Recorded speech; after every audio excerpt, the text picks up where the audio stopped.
주 제20주 주일입니다. 오늘도 예배하는 가운데 주님의 은혜가 우리 가운데 있기를 바랍니다. 이 시간 찬송가 84장 같이 찬송하시겠습니다. 찬송가 84장입니다. 온 세상이 캄캄하여서 잠빛이 없었나오니 그 빛나는 영광 나타나 온 세상 빛이 없네. 영광의 주, 영광의 주, 밝은 그 빛 내게 비추었네. 영광의 주, 영광의 주, 이 세상의 빛은 오직 주 예수님. 주 말씀을 믿는 사람은 그 마음이 시원하고 주 명령을 준행하는 자 그 길이 환하겠네. 영광의 주, 영광의 주, 밝은 그 빛 내게 비추었네. 영광의 주,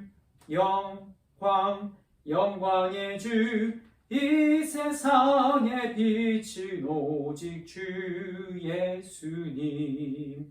죄 가운데 사는 사람은 그 눈이 어두워도 그 죄악을 씻는 날에는 그 눈이 밝아지네. 영광의 주, 영광의 주, 밝은 그 빛 내게 비추었네. 영광의 주, 영광의 주, 이 세상의 빛은 오직 주 예수님. 아멘. 우리 시간 잠깐 침묵으로 함께 기도하기 원합니다. 이 시간에 먼저는 코로나19로 인한 확산세가 그치게 해달라고 기도해 주시고, 또 열심으로 힘쓰고 애쓰는 의료진들을 위해서 한번 기도했으면 좋겠습니다. 또한 우리 교회를 생각하면서 이 시간 잠깐 침묵으로 중보하겠습니다.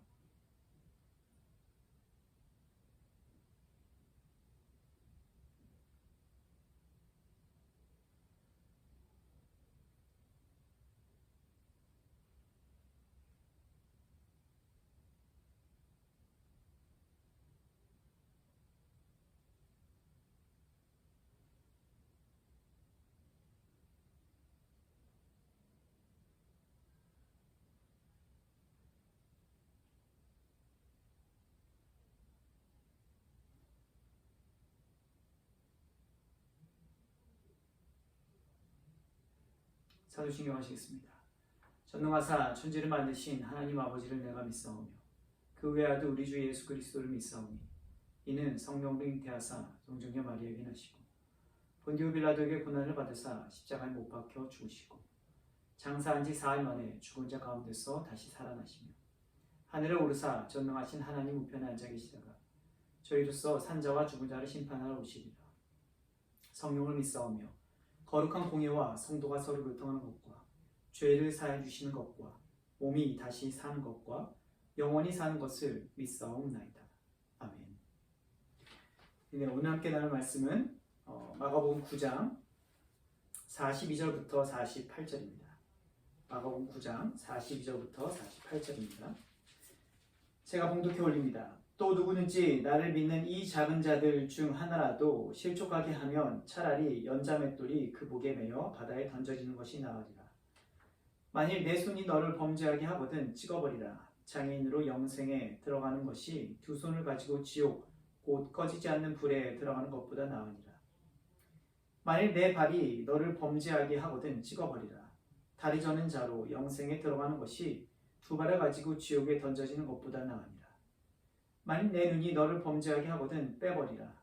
한눈으로 하나님의 나라에 들어가는 것이 두 눈을 가지고 지옥에 던져지는 것보다 나으니라. 거기에서는 구더기도 죽지 않고 불도 꺼지지 아니하느니라. 사람마다 불로서 소금치듯 함을 받으리라. 소금은 좋은 것이로되 만일 소금이 그 맛을 잃으면 무엇으로 이를 짜게 하리요. 너희 속에 소금을 두고 서로 화목하게 하시니라. 아멘. 오늘은 정금 같은 신앙이라는 제목으로 함께 은혜를 나누겠습니다. 오늘은 그 성경 강림 후 제20주이자 사회복지주일입니다. 10월 사회복지주의를 기념해서인지 기독교 사상사 구어로에는 사회복지와 한국교회라는 주제로 특집글이 많았습니다. 그 중에 신나는 협동조합을 세운 그 감리교 정명기 목사님의 지난 목회에 대한 회고의 글이 가장 기억에 남았습니다. 그분께서 빈곤한 자들을 위한 복지적 삶의 실천에 앞장선 그런 내용들이 거기엔 담겨 있었습니다. 하지만 본문 말씀에 비추어 진정한 복지가 무엇이라고 생각해 볼 때 그것은 50절의 말씀의 결론이라고 할 수 있는 화목일 것입니다. 50절 말씀이 이렇게 말하죠. 소금은 좋은 것이로되 만일 소금이 그 맛을 잃으면 무엇으로 이를 짜게 하리요. 너희 속에 소금을 두고 서로 화목하게 하니라 하시니라. 하나님과 화목하고 이웃과 화목한 삶을 사는 것, 그것이야말로 궁극적인 복지일 것입니다.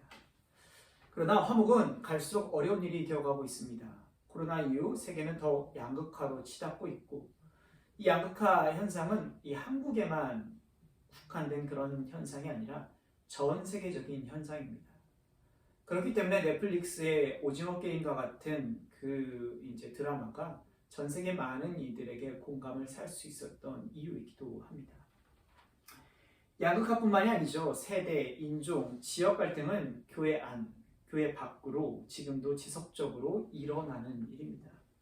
그렇기 때문에 이 화목이 앞으로는 가면 갈수록 더 중요해질 것입니다. 화목으로 귀결되는 오늘 본문의 말씀의 결론은 마가복음 9장 34절에 등장한 크기 논쟁에 대한 답변이기도 합니다. 제자들이 누가 더 크냐라고 서로 논쟁을 할 때 예수님 앞에 자기의 일을 드러내는 것에 더 초점을 맞춰 있었을 때 이 말에 대한 사실 결론이 오늘의 말씀인 것입니다. 종교를 영어로 릴리전이라고 하는데 이는 재결합하다, 묻다라는 뜻을 가진 라틴어 리가레에서 파생되었습니다. 이처럼 신앙은 하나님과 분리되었던 우리의 삶을 다시 그분께 묶는 것입니다.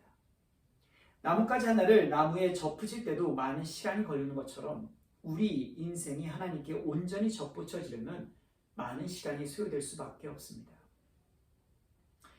예수님의 제자들은 예수님과 함께 동고동락하며 그리스도의 몸으로 묶이는 과정에 있었습니다.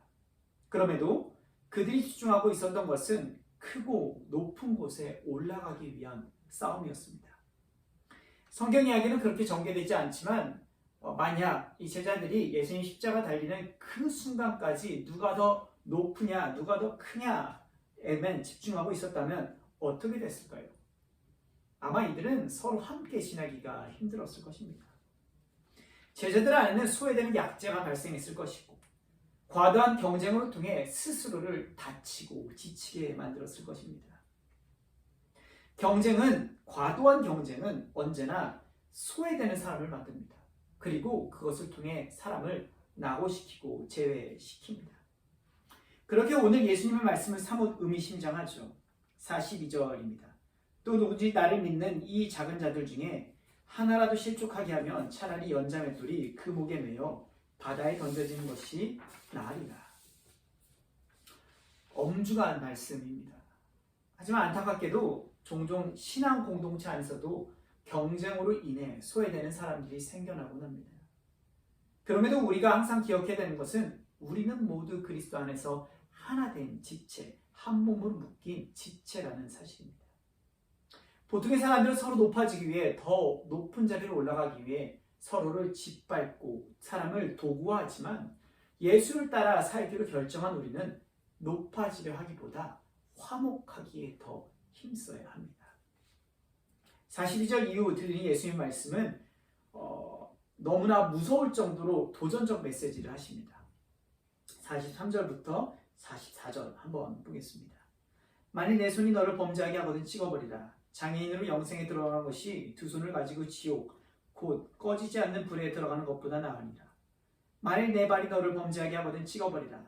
다리 저는 자로 영생에 들어가는 것이 두 발을 가지고 지옥에 던져지는 것보다 나으니라. 예수의 제자가 된 사람은 손과 발, 눈이 죄를 지어서는 안 된다는 그런 것을 경고하는 말씀입니다. 초대 교부 중 중요한 사람 중에 하나였던 오리게네스는 이 구절을 상징적으로 해석했는데 그는 교회를 깨끗하게 보존하기 위해서 악인들, 이단들과의 교제를 끊어야 한다고 그렇게 이 구절을 해석을 했습니다. 오리겐의 2000년 전의 통찰은 지금도 우리 가운데 이어져 오고 있습니다. 요즘 방송에 많이 나오는 심리학자 김경일 교수도 비슷한 얘기를 하죠. 나쁜 관계를 끊어내는 것이 좋은 관계를 지킬 수 있다. 5월 달에 화분을 하나 샀습니다. 카랑코에를 샀는데 한창 꽃이 많이 피고 잘 자라다가 얼마 전 사실 며칠 전에 죽었습니다. 잘 자라게 하기 위해서 나름 가지도 쳐주고 화분도 갈아주고 흙도 새로 덮어주고 했는데 갑자기 죽었습니다. 근데 화분을 정리하다 보면서 깨달은 것이 있었는데 그것이 갑자기가 아니었다는 사실입니다. 벌레들이 있었어요. 그 안에 벌레들이 있었는데 그것이 가지들, 이파리들을 갉아먹고 있었다는 것을 발견했습니다. 가지를 쳐줘야 할 문제가 아니라 벌레를 잡았어야 되는데 벌레를 잡지 못해 꽃이 완전히 다 죽어버리게 된 것입니다. 마찬가지로 우리 안에 참 생명, 참 행복, 참 구원, 참 평화를 지키기 위해선 버려야 할 것들이 있습니다. 생활의 나쁜 습관, 쾌락, 하나님보다 더 중요한 우상된 것이 있다면 그것을 끊어버려야 합니다. 그리고 그것이 나쁜 인간관계라면 그 인간관계마저 끊어버려야 합니다. 때론 외과 수술처럼 그것들이 고통스러울 수 있지만 그 고통을 감내할 때 우리는 하나님의 자녀로 자신의 정체성을 지키며 살아갈 수 있을 것입니다. 하나님 뜻에 온전히 순종하기 위해 버릴 수 있는 것을 끊어야 할 수 있는 것을 끊어내야만 하는 것을 끊을 수 있는 우리가 되었으면 좋겠습니다. 예수님의 말씀이 이렇게 이어지죠. 거기에는 구더기도 죽지 않고 불도 꺼지지 아니하느니라. 사람마다 불로써 소금치듯 함을 받으리라. 지옥에는 구더기도 죽지 않고 불도 꺼지지 않는다고 말씀하십니다. 그리고 이어지는 말씀이 중요한데 사람마다 불로써 소금 치듯 함을 받으라. 이 말씀이죠. 여러분 불이 왜 필요할까요? 불은 태우기도 하지만 정화의 기능도 있습니다. 예수님을 따르는 자들이 손을 찍어내거나 발을 찍어버리는 한이 있더라도 지옥에 떨어지지 않기 위해선 불로 정화되어야 함을 말씀하고 계시는 것입니다. 제자들의 삶은 그렇게 불로 연단받은 삶이었습니다. 예수님의 부활, 예수님의 승천 이후에 그들의 삶은 정말 연단의 연속이었습니다. 때론 우리의 삶도 신앙으로 인해 받게 되는 믿음의 연단들이 있습니다. 받지 말아야 할 손해를 받기도 하고 정당한 대우를 받아야 함에도 불구하고 정당한 대우를 받지 못하고 차별도 당할 때가 있습니다. 개인적으로 단체를 이렇게 섬기고 있는데 거기서 손해보는 일들이 종종 발생합니다. 속상하기도 하지만 하나님이 다 아시겠지. 그리고 이것 또한 내게 필요한 연단이겠지라는 생각으로 그저 너털 웃음하며 지나버리곤 합니다. 연단은 힘들고 괴롭죠. 연단이 즐거운 사람은 아무도 없을 것입니다. 손해가 즐거운 사람 역시도 없을 것입니다. 그러나 연단에는 목적이 있음을 믿으시기 바랍니다. 정금과 같아지는 신앙, 교회와 세상을 이롭게 하는 소금과 같은 신앙을 소유하는 것입니다. 소금과도 같은 신앙이 깨어진 사람들과의 관계, 계층, 문화들을 화목하게 하게 될 수 있을 줄로 믿습니다. 오늘 마지막 본문의 말씀을 다시 한번 읽고 설교를 마치겠습니다. 소금은 좋은 곳이로되 만일 소금이 그 맛을 잃으면 무엇을 이를 짜게 하리요. 너희 속에 소금을 두고 서로 화목하라. 아멘. 이 말씀, 이 신앙을 소유할 수 있는 저와 여러분이 되기를 간절히 소망합니다. 모든 지각에 뛰어난 하나님의 평강이 그리스도 예수 안에서 너희 마음과 생각을 지키시리라. 아멘. 찬양하시겠습니다.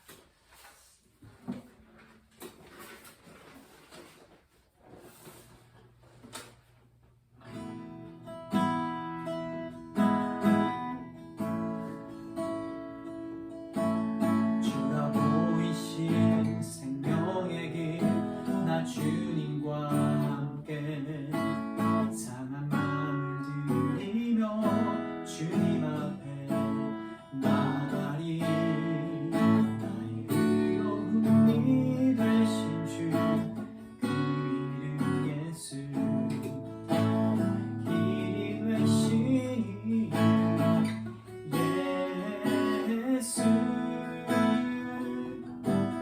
나의 길 오직 그가 하시나니.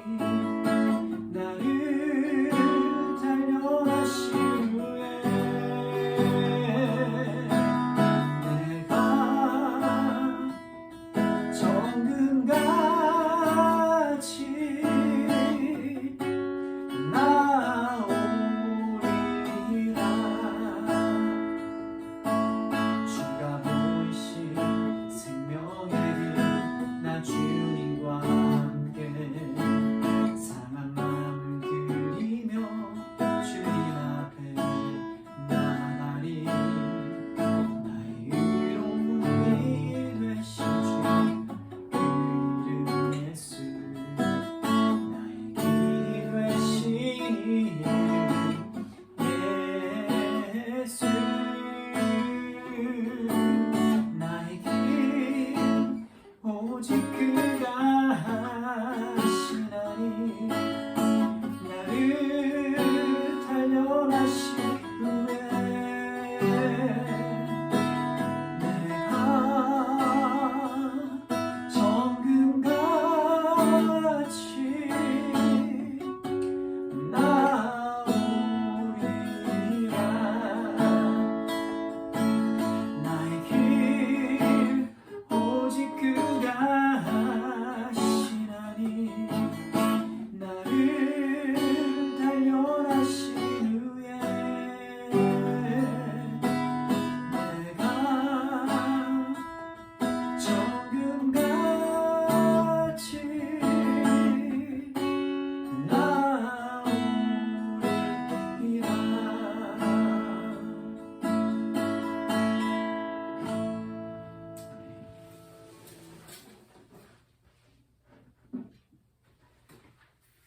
주기도문으로 예배를 마치겠습니다. 하늘에 계신 우리 아버지여, 이름이 거룩히 여김을 받으시오며 나라가 임하옵시오며 뜻이 하늘에서 이루어진 것 같이 땅에서도 이루어지이다. 오늘날 우리에게 일용할 양식을 주옵시고 우리가 우리에게 죄 지은 자를 사하여 준 것 같이 우리 죄를 사하여 주옵시고 우리를 시험에 들게 하지 마시옵고 다만 하게 수고하옵소서. 나라와 권세와 영광이 아버지께 영원히 있사옵나이다. 아멘. 네, 한 주간도 평안히 잘 지내시고 다음 주는 이 자리에 모여서 대면으로 예배하겠습니다. 감사합니다.